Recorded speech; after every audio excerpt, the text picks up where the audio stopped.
മുഖ്യമന്ത്രി പിണറായി വിജയൻ ഉണ്ടായ വീഴ്ച അല്ലെങ്കിൽ പരാജയം, അതിനാണ് ഇവരെല്ലാം പ്രാധാന്യം നൽകിയത്. അതുകൊണ്ട് എന്ത് പറ്റി? ഉദ്ദേശിച്ച രീതിയിൽ ഈ 10,000 കോടി രൂപയുടെ ക്ഷേമ പദ്ധതികള്, പുതിയ പരിപാടികള് ജനങ്ങൾ അത്രയ്ക്ക് അങ്ങോട്ട് ശ്രദ്ധിച്ചില്ല.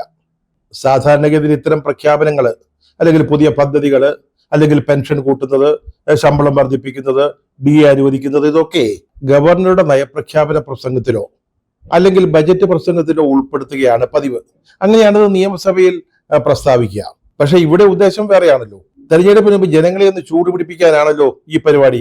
എന്തൊക്കെയോ കിട്ടാൻ പോകുന്നു, എന്തൊക്കെയോ വരാൻ പോകുന്നു എന്നൊരു പ്രതീതി ഉയർത്തുക, അതാണ് ലക്ഷ്യം.